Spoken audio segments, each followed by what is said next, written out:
ప్రియ శ్రోతలు, ఈరోజు మన పాఠం ఎఫెసీ పత్రిక 6వ అధ్యాయం 18 నుండి 20వ వచనం వరకు. సావధానంగా వినండి. ఆత్మ వలన ప్రతి విషయమందు ప్రతి విధమైన ప్రార్థన విజ్ఞాపన చేస్తూ, ఆ విషయమై సమస్త పరిశుద్ధుల నిమిత్తము పూర్ణమైన పట్టుదలతో విజ్ఞాపనము చేస్తూ మెలకువగా ఉండండి. నేను దేని నిమిత్తము రాయబారినై సంకెళ్లలో ఉన్నానో ఆ సువార్త మర్మమును ధైర్యముగా తెలియజేయడానికి నేను నోరు తెరచినప్పుడు దానిని గూర్చి నేను మాట్లాడవలసినట్లుగా ధైర్యముతో మాట్లాడడానికి వాక్శక్తి నాకు అనుగ్రహించేటట్లు నా నిమిత్తము పూర్ణమైన పట్టుదలతో విజ్ఞాపన చేస్తూ మెలకువగా ఉండండి. శ్రోతలు వింటున్నారా? గత పాఠంలో పౌలు సర్వాంగ కవచమును గురించి మాట్లాడాడు. సర్వాంగ కవచములో సత్యమనే దట్టి, నీతి అనే మైమరువు, సమాధాన సువార్త వల్లనైన సిద్ధ మనస్సు అనే జోడు, విశ్వాసమనే డాలు, రక్షణ శిరస్త్రాణం, దేవుని వాక్యమనే ఆత్మ ఖడ్గం, ఈ 6 గాక ప్రార్థన అనేది మరొక ఆయుధం. ఈ చివరి 2 ఆయుధాలు సైతానును ఎదుర్కొనడానికి ఉద్దేశించబడినవి. ప్రతి విధమైన ప్రార్థన విజ్ఞాపన. సైతాను యేసును శోధించినప్పుడు యేసు ప్రభు వాక్య ఖడ్గమునే ప్రయోగించాడు. ప్రకటన గ్రంథం 1వ అధ్యాయం 16వ వచనం, 19వ అధ్యాయం 21వ వచనంలో ఆయన నోటి నుండి 2 అంచులు గల వాడియైన ఖడ్గమొకటి బయలువెడలుతూ ఉన్నది. గుర్రము మీద కూర్చున్న ఆయన నోటి నుండి వచ్చిన ఖడ్గము చేత శత్రువులు వధించబడ్డారు. ఈ పదునైన వాక్య ఖడ్గము మన నోటి నుండి వెలువడాలి. దేవుని వాక్య ఖడ్గము సైతానును జయించడానికి మనకెంతో అవసరం. వాక్య ఖడ్గాన్ని సైతాను మీద ఎలా ప్రయోగించాలో దేవుని బిడ్డలు నేర్చుకుని ఉండాలి. ఆ తరువాత ప్రార్థన అనే ఆయుధం ఆత్మ వలన ఆత్మయందు ప్రార్థన చెయ్యాలి. పరిశుద్ధాత్మయందలి ప్రార్థన బహుబలము గలది. ప్రార్థన విజ్ఞాపన ఈ 2 కలిపి చెప్పబడినవి. ముందు మన శత్రువులెవరో గుర్తించాలి. ఆధ్యాత్మిక వనరుల కోసం పట్టుదలగా అడగాలి. ప్రభువును అభ్యర్థించాలి. దేవుని సంపూర్ణతతో మనం నింపబడాలి. ప్రార్థనలో అనేక విషయాలను గురించి విపులంగా వేడుకుంటాము. కాని విజ్ఞాపనలో ప్రత్యేకమైన అంశాలను గురించి నిర్దిష్టంగా అడుగుతాము. ఆత్మయందే ప్రార్థన గాని విజ్ఞాపన గాని బలవత్తరమవుతుంది. ఆత్మయందే ప్రార్థన విజ్ఞాపనలు చేయబడాలి. పౌలు ఆ విధంగానే ప్రార్థించాడు, విజ్ఞాపనలు చేశాడు. తనను గురించి కూడా పూర్ణమైన పట్టుదలతో ప్రార్థన చేయండి అని అడుగుతున్నాడు. విజ్ఞాపన చేయండి. ఈ పత్రిక ముగింపులో తన వ్యక్తిగత ప్రార్థన అవసరాలను విశ్వాసులతో పంచుకుంటున్నాడు పౌలు. ఆయన రోము చెరసాల నిర్బంధంలో ఉన్నాడు. పౌలు శరీరంలో ముల్లు ఉంది. ముల్లు బాధ దుర్భరమైంది. ముల్లు తీసివేయబడాలని ప్రార్థించండి అని పౌలు అడగటం లేదు. సువార్త మర్మమును నేను ధైర్యముతో బోధించగలిగేటట్లు నా గురించి ప్రార్థించండి అని విశ్వాసులను అడుగుతున్నాడు. సువార్త ఒక మర్మమే. పాత నిబంధన అంతటిలో ఈ మర్మము బయలుపరచబడలేదు గాని ఇప్పుడు కొత్త నిబంధనలో ఈ సువార్త మర్మము పూర్తిగా బయలుపరచబడింది, వెల్లడి అయింది. లోక పాపాలన్నిటి కోసమై క్రీస్తు చనిపోయాడని, సమాధి చేయబడ్డాడని, 3వ రోజున మృత్యుంజయుడై తిరిగి లేచాడని ఇప్పుడు మనకు తెలుసు. ఇదే సువార్తను పౌలు నమ్మకంగా ప్రకటించాడు. నేను రాయబారిని, సంకెళ్లలో ఉన్నాను అంటున్నాడు అపోస్తలుడైన పౌలు. ఆధ్యాత్మిక యుద్ధమును గురించి పౌలు ఇంతకు ముందే వివరంగా ఎన్నో సంగతులు రాశాడు. ఈ ఉత్తరం రాస్తూ ఉండగానే అపవాది పౌలును ఎదుర్కొన్నాడు, ముట్టడించాడు. పౌలు యుద్ధరంగంలో ఉండి ఈ ఉత్తరం రాయడం గొప్ప విశేషం. పౌలు యేసుక్రీస్తు చేత పంపబడిన రాయబారి. నేను మాట్లాడేటప్పుడు నాకు ధైర్యము, వాక్శక్తి అవసరం. అందుకోసం మీరంతా ప్రార్థన చెయ్యండి అని అడుగుతున్నాడు. ప్రియ శ్రోతలు, సువార్తను ఈ రోజున మనం ప్రకటించాలంటే మనకు ధైర్యం కావాలి, వాక్శక్తి కావాలి, మన కోసం ప్రార్థించేవారు ఉండాలి. మనం లోకంతో ఎట్టి పరిస్థితిలోనూ రాజీ పడకూడదు. యుద్ధరంగంలో మంచి సైనికులమై పోరాడాలి, జయించాలి, దేవుణ్ణి మహిమపరచాలి. నేను మాట్లాడవలసిందేదో అది నిర్భయంగా మాట్లాడతాను. నేను నోరు తెరిచానంటే దేవుని మాటలు మాత్రమే వెలువడాలి. నిర్భయంగా బోధించగోరుచున్నాను. అందుకే మీరంతా నా నిమిత్తము పూర్ణమైన పట్టుదలతో విజ్ఞాపన చేస్తూ ఉండండి. అప్రమత్తంగా ఉండండి. పౌలు యొక్క ప్రార్థన మనస్కత ఎలాంటిదో గ్రహించండి. ప్రార్థన ఆయుధం తనకెంత అవసరమో విశ్వాసులమైన మనకందరికీ అంత అవసరమని పౌలు ఖండితంగా చెబుతున్నాడు. ప్రార్థన విజ్ఞాపనలు ఎడతెగకుండా జరుగుతూనే ఉండాలి. సంక్లిష్ట పరిస్థితిలో మాత్రమే కాదు, సర్వకాల సర్వావస్థల్లో ప్రార్థన చేస్తూనే ఉండాలి, మానకూడదు. ఇది నిరవధిక ప్రార్థన, అనుదిన ప్రార్థన. ఈ ప్రార్థన శక్తి మనలో ప్రస్ఫుటంగా కానరావాలి. ఆత్మయందు తీవ్రత గలిగి ప్రార్థించాలి. ప్రార్థన ఎట్టి పరిస్థితిలోనూ కుంటుబడకూడదు. పట్టుదలతో ప్రార్థించాలి. ప్రార్థనతో మనస్సు, ఉద్రేకాలు అన్నీ దేవుని యందు కేంద్రీకృతం కావాలి. ప్రార్థన నిస్వార్థమైనదై ఉండాలి. విశ్వాసుల ప్రార్థనలో ఏకీభావం ఉంది, ఏక మనస్సు ఉంది. ప్రభువు మన ప్రార్థనలకు సత్వరంగా జవాబిస్తాడు. మనల్ని గురించి మనమే కాదు, ఇతరులను గురించి కూడా ఎక్కువగా విజ్ఞాపనలు చేస్తూ ఉండాలి. ఇతరులతో కలిసి విజ్ఞాపనలు చెయ్యాలి, చేస్తూ ఉండాలి. పౌలు మనల్ని దేనికోసం ప్రార్థించమంటున్నాడు? తన ఆదరణ కోసమా? కాదు, తాను ఇంకా బలంగా సువార్త ప్రకటించగలిగేటట్లు తన పక్షంగా విజ్ఞాపన చెయ్యాలి అని అడుగుతున్నాడు. దేవుని మర్మములను ప్రజలకు వెడమరిచి చెప్పాలి. పౌలు అందరి పట్ల తన ప్రేమను వ్యక్తం చేస్తున్నాడు. ప్రతి క్రైస్తవ నాయకుడు, ప్రతి క్రైస్తవ బోధకుడు సమస్త ప్రజల కొరకు చేతులెత్తి ప్రార్థించాలి, విజ్ఞాపనలు చెయ్యాలి. దేవుడు మనకు ఈ ప్రార్థన ఆయుధమిచ్చాడు. ఇది మానవాతీతమైన శక్తిగల యుద్ధాయుధం. సైనికుడు యుద్ధరంగంలోకి సర్వాంగ కవచము లేకుండా ప్రవేశించకూడదు. సైనికునికి బలమైన విశ్వాసముండాలి, నిశ్చయత ఉండాలి, ధైర్యం కూడా ఉండాలి. క్రైస్తవ సైనికులు ప్రార్థనాపరులు, ప్రార్థనాత్మ గలవారు. ఎల్లప్పుడూ ప్రార్థన చేసేవారికి దేవుని కాపుదల, చైతన్యం ఉంటుంది. దేవుని సన్నిధిని సైనికుడు క్షణక్షణం అనుభవిస్తూ ఉండాలి. 1 దినవృత్తాంతములు 16వ అధ్యాయం 11వ వచనం అంటోంది, యెహోవాను ఆశ్రయించండి, ఆయన బలమును ఆశ్రయించండి, ఆయన సన్నిధిని నిత్యము వెదకండి. ప్రార్థించడము అంటే ఆత్మయందే ప్రార్థించాలి. పరిశుద్ధాత్మ ప్రేరితమైన ప్రార్థన బహు బలము గలది. సజీవుడైన సత్య దేవుని ఆత్మ, పరిశుద్ధాత్మ, మన స్వంత ఆశలు, తలంపులు కాదు. పరిశుద్ధాత్మ వల్ల కలిగే కోరికలు వ్యక్తం చేసేదే ప్రార్థన. రోమాపత్రిక 8వ అధ్యాయం 26, 27 వచనాలు. ఆత్మ మన బలహీనతను చూచి సహాయము చేస్తున్నాడు. మనము యుక్తముగా ఎలా ప్రార్థన చేయాలో మనకు తెలియదుగాని ఉచ్చరింప శక్యము కాని మూలుగుతో ఆ ఆత్మ తానే మన పక్షముగా విజ్ఞాపన చేస్తున్నాడు. హృదయములను పరిశోధించేవాడు ఆత్మ యొక్క మనస్సు ఏదో ఎరుగును. ఆయన దేవుని చిత్త ప్రకారము పరిశుద్ధుల కొరకు విజ్ఞాపనము చేస్తున్నాడు. క్రైస్తవ విశ్వాసి అప్రమత్తంగా, మెలకువగా ఉండాలి. నిద్రపోకూడదు. ఎడతెగక ప్రార్థించాలి. ప్రార్థన మనస్సు కలిగిన వాడే క్రైస్తవ సైనికుడు.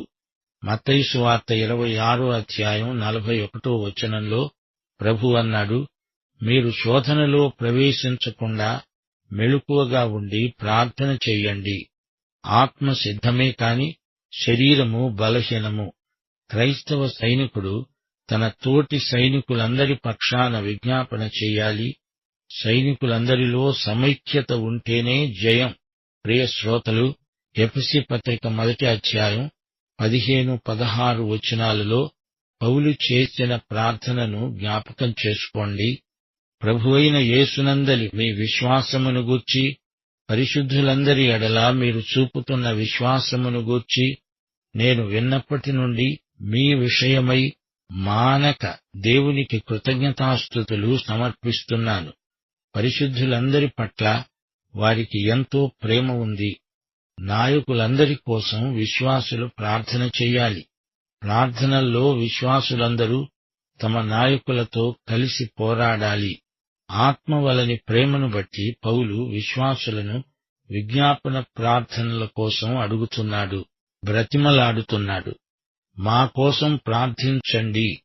మూర్ఖులైన దుష్ట మనుష్యుల చేతిలో నుండి తప్పించబడాలని ప్రార్థించండి.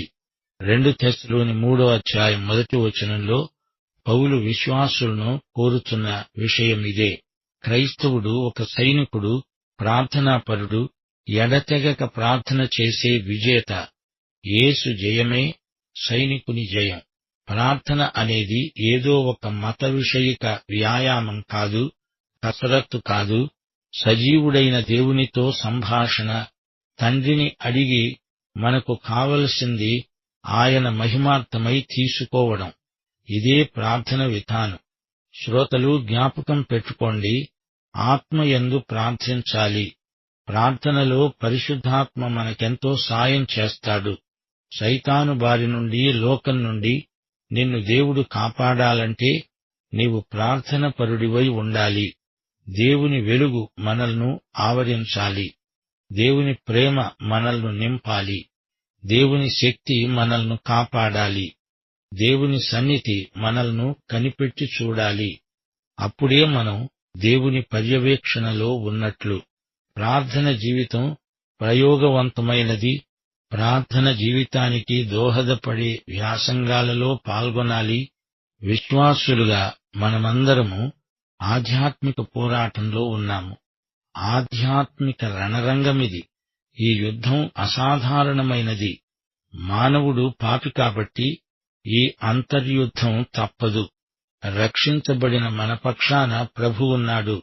ఆయనే మన తరపున యుద్ధం చేస్తున్నాడు గనుక ఆయనను బట్టి విజయం మనదే. ఈ యుద్ధం ఎలాంటిదో, ఎలా పోరాడాలో, ఎలాంటి ఆయుధాలు వాడాలో ఆయన సైనికులకు హెచ్చరికలు చేస్తున్నాడు. మన ప్రార్థన యాంత్రికం కాకూడదు. హృదయపు అట్టడుగు నుండి ప్రార్థన ఉవ్వెత్తుగా లేచి రావాలి. వ్యక్తిగత ప్రార్థన విజ్ఞాపనల్లో యథార్థత కానరావాలి. ప్రార్థన జీవితాన్ని విశ్వాసులు ఎప్పటికప్పుడు బలపరుచుకుంటూ ఉండాలి. సైనికునికి అప్పగించబడిన యుద్ధోపకరణాలు శరీర సంబంధమైనవి కావు. ఇవన్నీ ఆత్మ సంబంధమైనవి. సైనికునికి 2 శత్రువులున్నారు. 1 సైతాను, 2 లోకం. సైతాను వ్యూహం గొప్ప కుతంత్రం. దేవుడిచ్చే సర్వాంగ కవచాన్ని ధరించుకోవాలి. ఎరువు తెచ్చుకున్న కవచాలు పనికిరావు. దావీదుకు సౌలు కవచం పనికిరాదు. అన్నిటిని మించి సైనికునికి మానవాతీతమైన ప్రార్థన శక్తి ఉంది. శ్రోతలు వింటున్నారా? నేను మీకు రాజ్యమును నియమిస్తున్నాను అన్నాడు ప్రభువు. యోహాను సువార్త 16వ అధ్యాయం 33వ వచనం. నేను లోకమును జయించి ఉన్నాను. యోహాను సువార్త 13వ అధ్యాయం 4వ వచనంలో ప్రభువు తన నడుముకు తువాలు కట్టుకొని సేవకుడై తన శిష్యుల పాదాలు కడిగాడు. యేసు ప్రభువు సమకాలీన సాంఘిక అంతస్తులను తారుమారు చేశాడు, తల్లకిందులు చేశాడు. క్రైస్తవ సైనికులారా, యోధులారా, విశ్వసనీయులై ఉండండి. ఎడతెగక ప్రార్థన విజ్ఞాపనలు చేస్తూ ఉండండి. ప్రార్థన రహస్యం మన రహస్య ప్రార్థనే. ప్రార్థన జీవితమే జీవిత ప్రార్థన అయిపోవాలి. ఎఫెసీ పత్రిక 6వ అధ్యాయమంతా సంఘమును ఒక సైనికుడుగా పోల్చి చెబుతున్నాడు పౌలు. అనుదినము మనం ఈ ఆధ్యాత్మిక యుద్ధంలో యేసు యుద్ధనీతినే అవలంబించాలి. మన పోరాటం మనుషులతో కాదు, ఆధ్యాత్మికంగా మనం అంధకార దుష్ట శక్తులతో పోరాడుతున్నాము. శత్రువును జయించడానికి కావలసిన వనరులన్నీ దేవుడు మనకు విడుదల చేశాడు.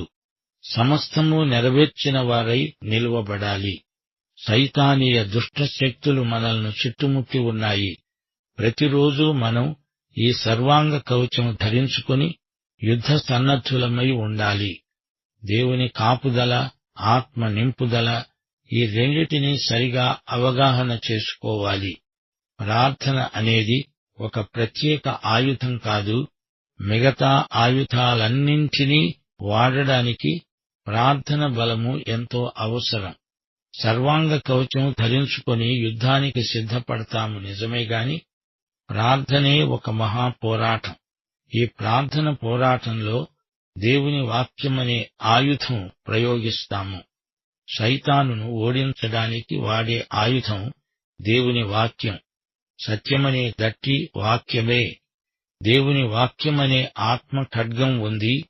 ఇక్కడ ప్రార్థనలో కూడా దేవుని వాక్యాయుధం మనకెంతో ఉపకరిస్తుంది. యేసు ప్రభు అరణ్యంలో సైతానుతో చేసిన ద్వంద్వయుద్ధంలో దేవుని వాక్యంతోనే దిగ్విజయం కలిగింది. సోదరీ సోదరులారా, మన యుద్ధోపకరణములు శరీర సంబంధమైనవి కావు. మన ఆయుధాలన్నీ ఆత్మ సంబంధమైనవి. యుద్ధ కవచము గాని, సైనికుడి దుస్తులు గాని అన్నీ ఆత్మ సంబంధమైనవే. ప్రథమ శతాబ్దంలో రోమను సైనికుడి యుద్ధోపకరణాలనే తీసుకొని వాటిని ఉపమానాలుగా పౌలు ప్రయోగిస్తున్నాడు. శిలువ, యేసు రక్తము ఆధారంగా మనకు ఈ యుద్ధంలో అఖండ విజయం. కొలసీ పత్రిక 2:15 ఆయన ప్రధానులను, అధికారులను నిరాయుధులనుగా చేసి శిలువ చేత జయోత్సవముతో వారిని పట్టి తెచ్చి బాహాటముగా వేడుకకు కనపరిచాడు. సైనికునికి వ్యక్తిగతంగా ప్రభువునందు అచంచల విశ్వాసముండాలి. దుష్టుడైన సైతాను కుతంత్రాలను ఎరిగిన వారై ఉండాలి. ప్రార్థన పోరాటంలో ఆరితేరిన వాడై ఉండాలి. సైతానీయ దుర్గములను నేలమట్టం చెయ్యాలి. ప్రతి విధమైన ప్రార్థన విజ్ఞాపన చేయగలిగి ఉండాలి. ప్రార్థనలో అనేక విధాలున్నాయి. అన్ని విధాల ప్రార్థన విజ్ఞాపనలు చెయ్యాలి. ప్రార్థనలో స్తుతి ఉంది, కృతజ్ఞత ఉంది. ప్రార్థనలో పాపపు ఒప్పుకోలు ఉంది. ప్రార్థనలో ఆధ్యాత్మిక ఊహ కూడా పనిచేస్తుంది. మనము అడిగే వాటికంటే, ఊహించే వాటికంటే ఆయన ఎక్కువ ఇచ్చే దేవుడు. పరిశుద్ధులందరి నిమిత్తము వారి పక్షముగా విజ్ఞాపన చెయ్యాలి. ప్రార్థనలో మనకు పూర్ణమైన పట్టుదల ఉండాలి. ప్రార్థనలో మెలకువ, అప్రమత్తత ఎంతో ముఖ్యం. దేవునికి లోబడి ఉండడం, అపవాదిని ఎదిరించడం, ఈ రెండూ ఒకేసారి జరగాలి. పౌలు యేసు రాయబారి. పౌలు యేసుక్రీస్తు యొక్క ఖైదీ. పౌలు రోమా ప్రభుత్వ ఖైదీ కాదు. దమస్కు మార్గంలో యేసుక్రీస్తు పౌలుకు ప్రత్యక్షమై అతన్ని నిర్బంధంలోకి తీసుకున్నాడు. ఇది యేసు బంధకం కాదు. పౌలు నోట సువార్త మర్మము వెలువడుతుంది. ధైర్యంగా తాను మాట్లాడవలసిందంతా మాట్లాడాల్సిన రీతిగా మాట్లాడాలంటే పౌలుకు విశ్వాసులందరి ప్రార్థనలు ఎంతో అవసరం. వాక్శక్తి, ధైర్యము పౌలుకు పరిశుద్ధాత్మ ఇవ్వాలని విశ్వాసులందరూ విజ్ఞాపన చెయ్యాలి. పట్టు విడువక అందరూ ప్రార్థన చెయ్యాలి. ప్రియ శ్రోత, నీవు ఆధ్యాత్మిక యుద్ధంలో సైనికుడివా? దేవుడిచ్చే సర్వాంగ కవచం నీకుందా? ప్రార్థన పోరాటంలో దేవుని వాక్య ఖడ్గమును ధరించి వాయుమండల సంబంధమైన దురాత్మల సమూహముతో యుద్ధం చేస్తున్నావా? అయితే ఈ పాఠమంతా నీకోసమే. పాఠం ఇంతటితో సమాప్తం. మన ప్రభువైన యేసుక్రీస్తు వారి దివ్యకృప, తండ్రి అయిన దేవుని పరమ ప్రేమ, పరిశుద్ధాత్మ యొక్క అన్యోన్య సహవాసము మనకు నిత్యత్వము పర్యంతము తోడై ఉండునుగాక. ఆమేన్.